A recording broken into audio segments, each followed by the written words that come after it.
সংগ্রামী বিপ্লবী ছাত্র জনতা ভাই এবং বোন যারা আছেন সকলের প্রতি সালাম, আসসালামু আলাইকুম এবং আদাব। আজকে এই যে 5 তারিখ, গত 5 তারিখে আমরা স্বৈরাচারের বিরুদ্ধে আমাদের সংগ্রামী ভাই বোনেরা রক্ত দিয়ে আমরা স্বৈরাচার নিপাত করতে সক্ষম হই। যেহেতু আজকে আমাদের শহীদদের ভাইদের স্মরণে আজকে আমাদের পদযাত্রা, যেহেতু আমি আজকে এই কর্মসূচিতে সকল শহীদ ভাই বোনদের আত্মার মাগফিরাত কামনা করছি এবং সকল বিপ্লবী ভাই বোনদের প্রতি এই সংগ্রামী স্বাধীনতার শুভেচ্ছা।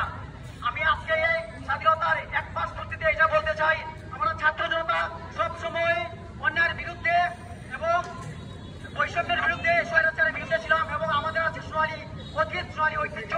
সেই ধারা অব্যাহত রেখে আমরা সবসময় অন্যায়ের বিরুদ্ধে লড়েছি, জীবন দিয়েছি, রক্ত দিয়েছি আমাদের ছাত্র জনতা ভাই এবং বোনেরা।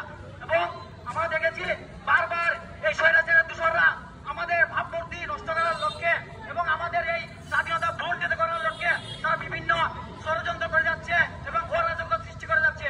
আমরা তারও বারবার প্রতিবাদ করেছি এবং আমরা সক্ষম হয়েছি, সফল হয়েছি। এবং ভবিষ্যতে যদি স্বৈরাচারের দূষণরা এরকম কোনো পরিস্থিতি সৃষ্টি করতে চায়, কোনো অরাজকতা সৃষ্টি করতে চায়, আমরা এর বিরুদ্ধে অসহযোগ্য আন্দোলন গড়ে তুলব এবং আমাদের যে শহীদ ভাই বোন যারা শহীদ হয়েছে তাদের রক্ত আমরা কোনোদিন বৃথা যেতে দেবো না। বিনিময়ে আমাদের অর্জিত স্বাধীনতা আমরা ভূলণ্ঠিত হতে দেবো না। এবং যে দূষণরা যারা এই বিভিন্ন সরকারি প্রতিষ্ঠান এবং যেগুলো থেকে আমাদের সেবা দেওয়া যায়, যে প্রতিষ্ঠানে এখনো চেয়ার পরিবর্তন হয়েছে কিন্তু যে সিস্টেম পরিবর্তন হয়নি, আমরা এই সিস্টেমের বিরুদ্ধে, এই সিস্টেমকে আমরা ধ্বংস করে দেবো ইনশাল্লাহ।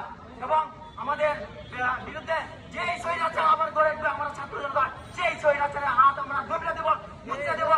আমরা সচেতন হয়ে আছি দেশের করে, জনতার করে, দেশের লোককে, জনগণের লোককে। ধন্যবাদ।